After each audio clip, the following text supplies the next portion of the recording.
បាកាសម្បូរដោយតូរីនរ៉ូយ៉ាជេលីយិនសិននិងវីតាមីនជាច្រើនទៀតដើម្បីជួយឲ្យអ្នកត្រៀមខ្លួនឆ្ពោះទៅកាន់ភាពជោគជ័យខ្លាចជាមនុស្សជោគជ័យជាមួយបាកាអូឡាតេទឹកផ្លែឈើលាយទឹកដោះគោជាផលិតផលរបស់ប្រទេសកូរ៉េ 100%ស៊ីនរ៉ាមែនមានរសជាតិតំណាងប្រទេសកូរ៉េបូការីស្វេតភេសជ្ជៈអ៊ីយ៉ុងបំពេញចិត្តទឹកបានល្អជាងគេរបស់ប្រទេសជប៉ុនបូការីស្វេត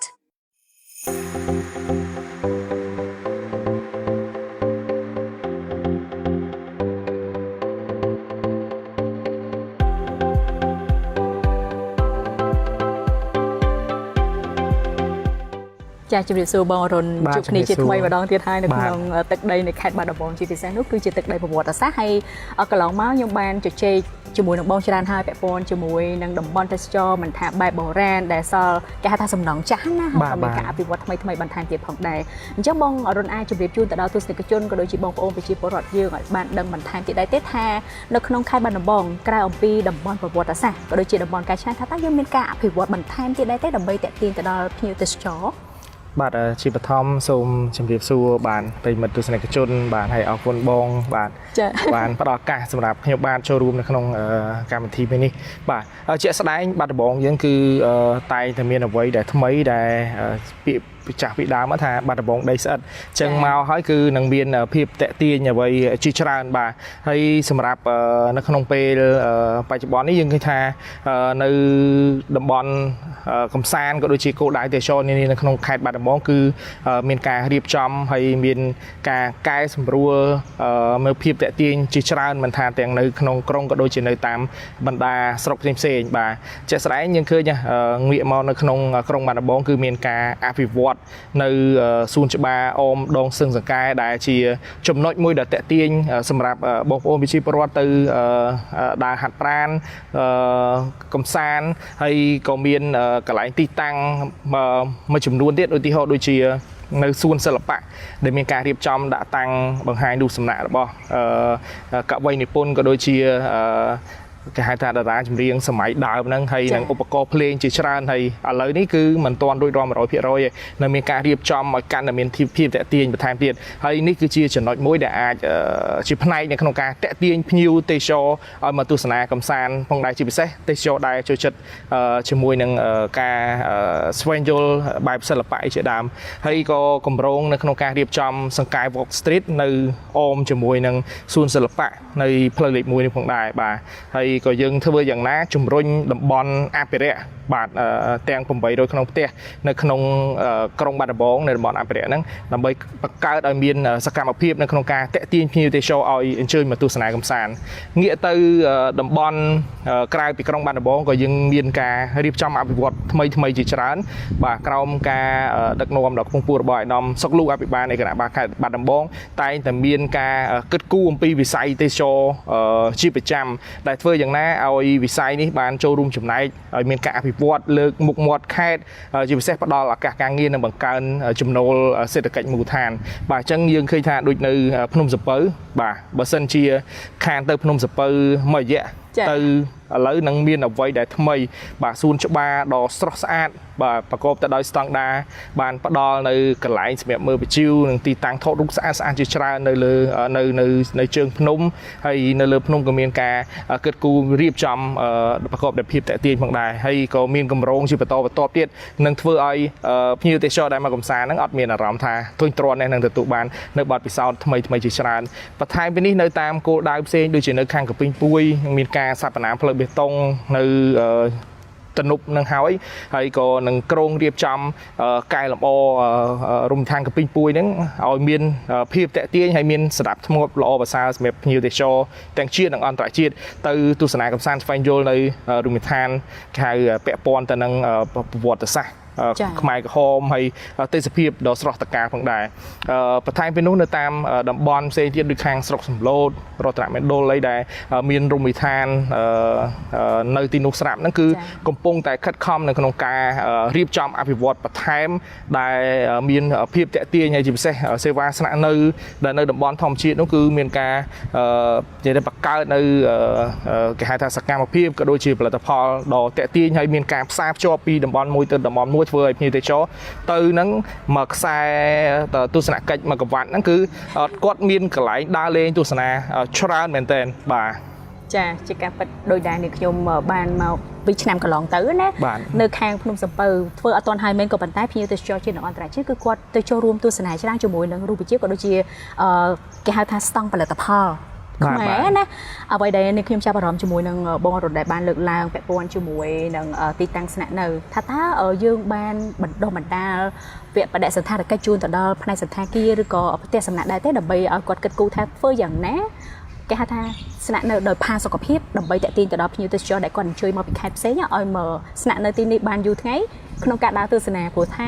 បើសិនជាមួយថ្ងៃគឺដើរអស់ទេគឺមានច្រើនមែនទែនថាតើយើងគួរតែបន្ថែមចំណុចទាំងអស់នឹងនៅក្នុងការប្រៀនពួកគាត់ឬក៏យើងមានហើយស្រាប់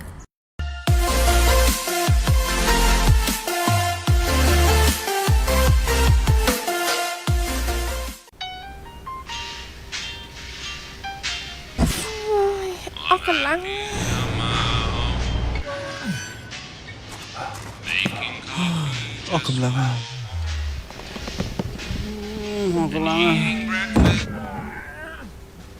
ដាក់ធ្ងន់ពីយប់មិញមែនទេអស់កម្លាំងឈីឈងហ៎បាកាភេសជ្ជៈបើកម្លាំងរបស់ប្រទេសកូរ៉េបាកាភេសជ្ជៈសម្រាប់រាងកាយនិងខួរក្បាលជំនួយស្មារតីក្នុងការបើកបរនិងបន្សាបជាតិស្រវឹង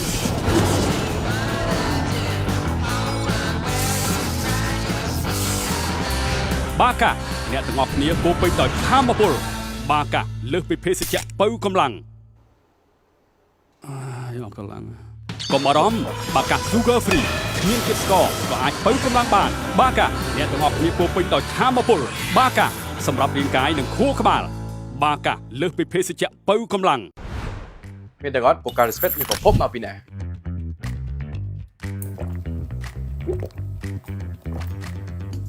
ពូការីស្វេតមិនផលិតដោយក្រុមហ៊ុនផលិតភេសជ្ជៈធម្មតាណាប៉ុន្តែផលិតតាំងពី45ឆ្នាំមុនមកម្លេះដោយក្រុមហ៊ុនផលិតឱសថដ៏ធំមួយនៅប្រទេសជប៉ុនឈ្មោះអូសាកាមានន័យថាការផលិតណាមិនគិតតែរសជាតិឆ្ងាញ់មកមុខទេគេគិតទៅដល់សុខភាពរបស់អ្នកផឹកផងដែរបើសារតែក្រុមហ៊ុននឹងជាក្រុមហ៊ុនផលិតឱសថហ្នឹងហើយបានការផលិតនៃដបនីមួយៗគឺតឹងរឹងមែនតើហើយលើពីហ្នឹងគេថែមទាំងមានការទទួលស្គាល់នៃការគ្រប់គ្រងការផលិតពីសកលលោកផងដែរបើយើងនិយាយពីការបង្កើតរោងចក្រនៅប្រទេសផ្សេងៗគឺស្តង់ដារតែមួយអញ្ចឹងហើយមិនថាអ្នកទាំងអស់គ្នាយកពូការស្វេតពីប្រទេសណាក៏ដោយគឺដូចគ្នាដូចមួយនេះអញ្ចឹងមកពីប្រទេសឥណ្ឌូនេស៊ីអ្នកទាំងអស់នេះអាចទុកចិត្តបានវាមានគុណភាពខ្ពស់ក្នុងការផ្ដល់ឲ្យយើងហើយថែមទាំងបំពេញជាតិទឹកស្របតាមស្តង់ដារវិទ្យាសាស្ត្រផងដែរ Pocari Sweat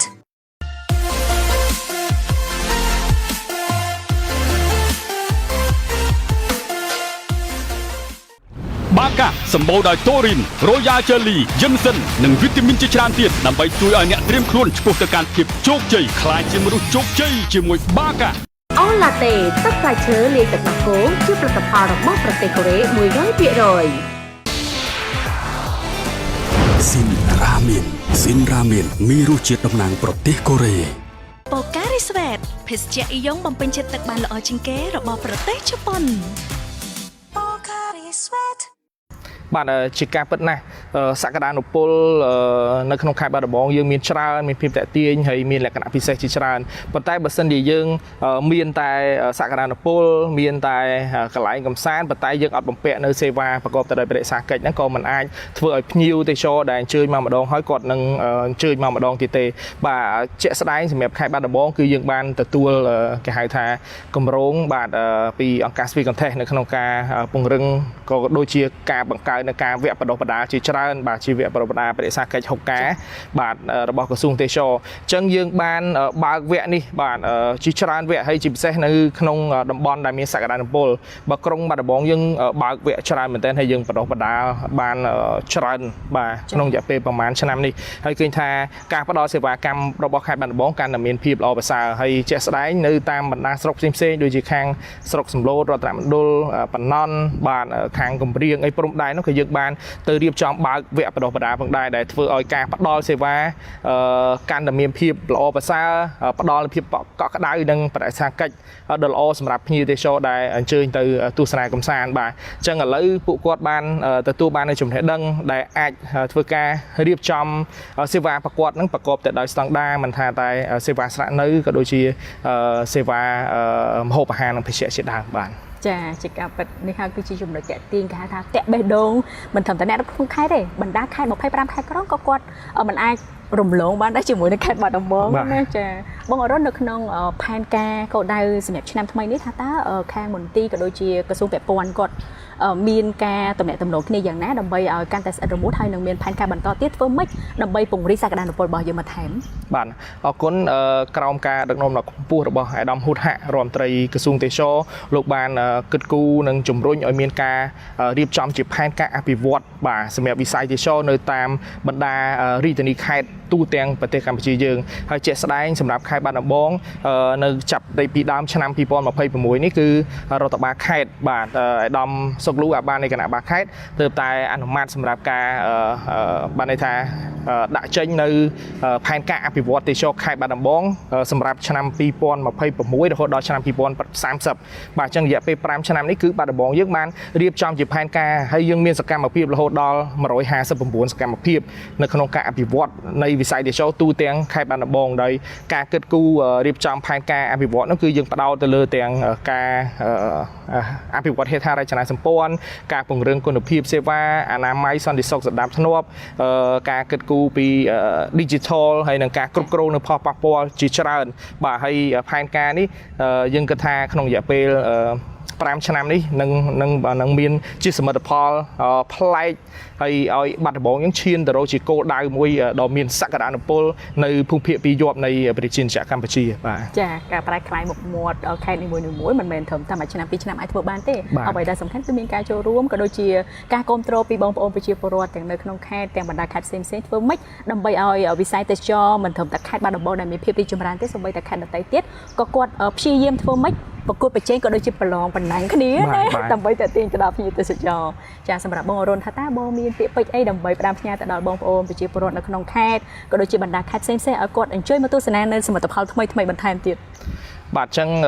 នៅក្នុងខេត្តបាត់ដំបងយើងគឺមិនគ្រាន់តែមានត្រឹមប៉ុណ្ណេះទេយើងមានគម្រោងនៅក្នុងការរៀបចំជំរុញវិស័យទេសចរច្រើនបន្ថែមទៀតដូចជាស្ដែងដោយតំបន់វត្តគោដែលជាគេហៅតំបន់សហគមន៍ទេសចរវប្បធម៌ខេត្តបាត់ដំបងដែលនៅគៀកក្រុងហ្នឹងក៏យើងនឹងមានគម្រោងនៅក្នុងការអភិវឌ្ឍបន្ថែមទាំងហេដ្ឋារចនាសម្ព័ន្ធទាំងសម្បទាអីផ្សេងៗដើម្បីទ្រទ្រង់សម្រាប់បម្រើទៅដល់វិស័យទេសចរបាទហើយបន្ថែមពីហ្នឹងដូចជាយើងក៏ក្រុងនឹងមានគម្រោងរៀបចំជាផែទូកនៅតំបន់បាទខាងទន្លេសាបដែលផ្ដល់នូវបទពិសោធន៍ថ្មីសម្រាប់ភ្ញៀវទេសចរទស្សនាកម្សាន្តហើយមានភាពងាយស្រួលព្រោះកន្លងមកការធ្វើដំណើរតាមផ្លូវទឹកមកកាន់ខេត្តបាត់ដំបងរៀងឆ្ងាយប្រហែលរយៈពេលយូរអញ្ចឹងយើងកាន់តែបង្កើតនូវភាពងាយស្រួលឲ្យបានកាន់តែលឿនសម្រាប់ការធ្វើដំណើរហើយជាពិសេសការទទួលបានបទពិសោធន៍ទៅទស្សនានៅតំបន់ខាងទន្លេសាបហ្នឹងគឺអស្ចារ្យមែនទែនព្រោះយើងដឹងថាទន្លេសាបជាគេហៅថាជាបឹងទន្លេសាបហ្នឹងគឺជាបឹងមួយដែលអស្ចារ្យនៅក្នុងពិភពលោកយើងហើយមានលក្ខណៈសម្បត្តិពិសេសជាច្រើនជាសម្បុកនៃប្រភេទសត្វស្លាបដែលសឹងតែផុតពូជនៅលើពិភពលោកហើយភ្ញៀវទេសចរអន្តរជាតិច្រើនបាទចាប់អារម្មណ៍នៅក្នុងការទៅទស្សនាកម្សាន្តនៅទីនោះ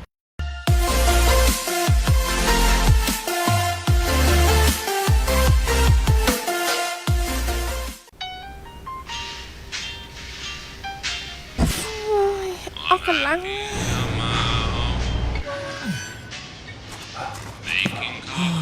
អស់កម្លាំង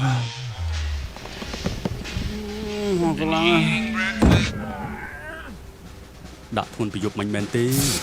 អស់កម្លាំងឈីងឈងហ៎បាកាភេសជ្ជៈបើកម្លាំងរបស់ប្រទេសកូរ៉េបាកាភេសជ្ជៈសម្រាប់រាងកាយនិងខួរក្បាលជំនួយស្មារតីក្នុងការបើកបរនិងបន្សាបជាតិស្រវឹង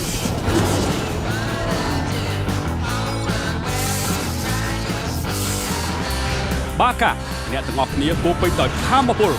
បាកាលើសពីភេសជ្ជៈបើកម្លាំងអស់កម្លាំងកុំបារម្ភបាកា Sugar Free គ្មានជាតិស្ករក៏អាចបើកម្លាំងបានបាកាអ្នកទាំងអស់គ្នាពោពេញដោយធម៌ពលបាកាសម្រាប់រាងកាយនិងខួរក្បាល បាកាលើសពីភេសជ្ជៈបើកម្លាំង មានតែគាត់ពូការីស្វេតមានប្រភពមកពីណា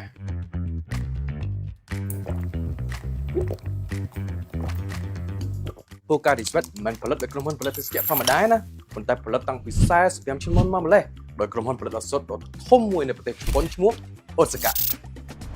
មានន័យថាការផលិតណាមិនគិតត្រឹមតែរសជាតិឆ្ងាញ់មួយមុខទេគេគិតទៅដល់សុខភាពរបស់អ្នកផឹកផងដែរបើសារតែក្រុមហ៊ុននឹងជាក្រុមហ៊ុនផលិតឱសថហ្នឹងហើយបានការផលិតនៃដបនីមួយៗគឺតឹងរឹងមែនតើហើយលើពីហ្នឹងគេថែមទាំងមានការទទួលស្គាល់នៃការគ្រប់គ្រងការផលិតពីសកលលោកផងដែរបើយើងនិយាយពីការបង្កើតរោងចក្រនៅប្រទេសផ្សេងៗគឺស្តង់ដារតែមួយអញ្ចឹងហើយមិនថាអ្នកទាំងអស់គ្នាយកពូការីស្វេតពីប្រទេសណាក៏ដោយគឺដូចគ្នាដូចមួយនេះអញ្ចឹងបាទមកពីប្រទេសឥណ្ឌូនេស៊ីអ្នកទាំងអស់នេះអាចទុកចិត្តបានវាមានគុណភាពខ្ពស់ក្នុងការផ្ដល់ឲ្យយើងហើយថែមទាំងបំពេញជាតិទឹកស្របតាមស្តង់ដារវិទ្យាសាស្ត្រផងដែរ Pocari Sweat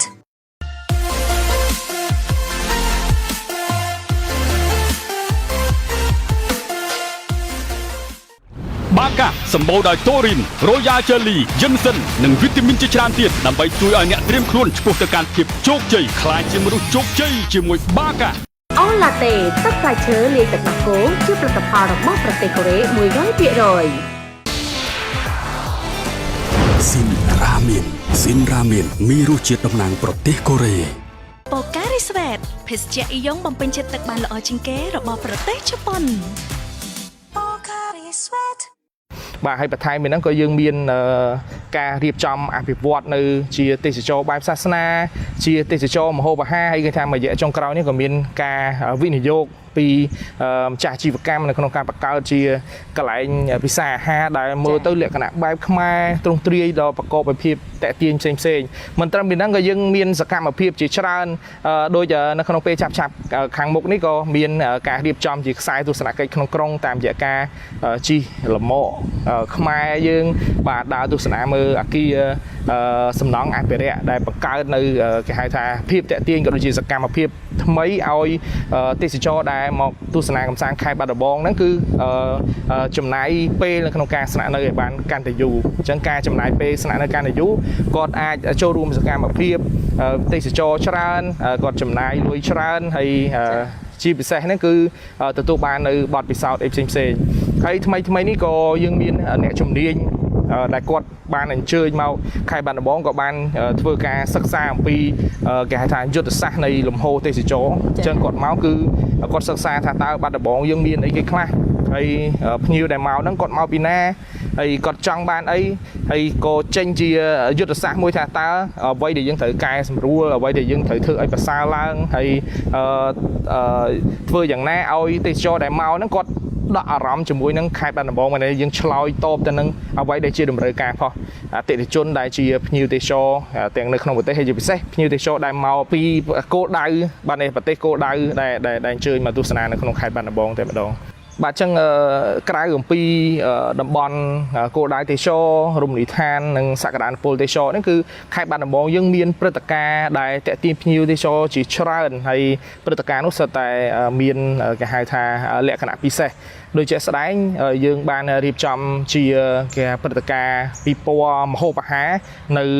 ចុងឆ្នាំនីមួយបាទដើម្បីអមជាមួយនឹងព្រឹត្តិការណ៍ឆ្លងឆ្នាំអញ្ចឹងព្រឹត្តិការណ៍នេះបានតាក់ទាញភ្ញៀវទេសចរដែលចាប់អារម្មណ៍នៅផ្នែកម្ហូបអាហារព្រោះបាត់ដំបងជា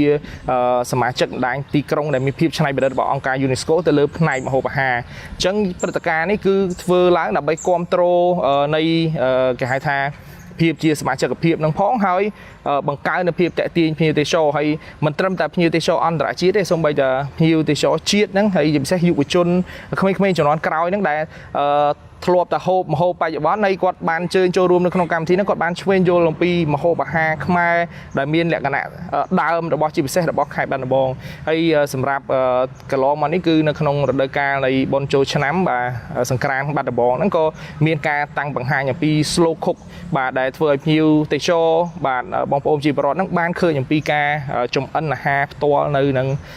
ចំពោះមុខភ្ញៀវមកថាអាហារខ្មែរយើងចាប់ផ្ដើមពីណារហូតដល់ណាមានដំណាក់កាលខ្លះតម្រាំចេញ បានមកហូបមកមុខហ្នឹងគឺមានតម្លៃខ្លះបាទបន្ថែមពីហ្នឹងទៀតក៏យើងមាននៃព្រឹត្តិការណ៍ដ៏តាក់ទាញមួយគឺគេហៅព្រឹត្តិការណ៍ពិព័រណ៍ផ្លែឈើប្រចាំឆ្នាំផងដែរហើយសម្រាប់ឆ្នាំ2026នេះគឺយើងមានកម្មវិធីពិព័រណ៍ផ្លែឈើដែលមានការអញ្ជើញចូលរួមពីគេហៅម្ចាស់ចការកសិសហគមន៍កសិកម្មអីចូលរួមការតាំងបង្ហាញផ្លែឈើហើយក្រៅពីការតាំងបង្ហាញហ្នឹងយើងមានគេហៅភាពតាក់ទាញសកម្មភាពផ្សេងជាច្រើនទៀតបាទដែលផ្ដល់នៅការកំសាន្តរីករាយហើយក៏ដូចជាឆ្វេងយល់ហើយនឹងចូលរួមរបស់ភ្ញៀវទេសចរបាទដែលចូលរួមនៅក្នុងកម្មវិធីមួយនេះបាទអញ្ចឹងផលិតផលទេសចរក៏មានគេហៅព្រឹត្តិការណ៍សម្រាប់ការតាក់ទាញក៏មានហើយការរួមបញ្ចូលគ្នានេះគឺជាការភាពតាក់ទាញមួយដ៏ខ្លាំងក្លាដែលធ្វើឲ្យទេសចរមកលេងបាត់ដំបងគឺយើងអាចនៅរក្សាបានន័យថាតាមខែមួយហ្នឹងនៅតែមានភ្ញៀវបន្តមកទស្សនាកម្សាន្តអត់ដាច់ទេបាទចាអរគុណទៅដល់បងអរុននៅក្នុងការបើកបង្ហាញជាពិសេសនោះมันអាចរំលោភបានទេជាមួយនឹងខេត្តបាត់ដំបងមានទាំង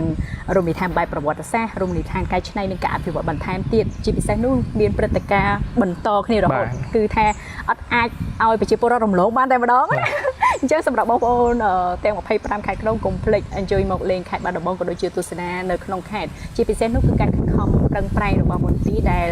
គាត់ខ្នះខ្នែងធ្វើយ៉ាងណាដើម្បីទាក់ទាញទៅដល់ភ្ញៀវទេសចរក៏ដូចជាបើកបង្ហាញពីខេត្តរបស់ខ្លួនថាតើមានអ្វីខ្លះជាការបង្ហាញទៅដល់ទស្សនិកជនផងដែរ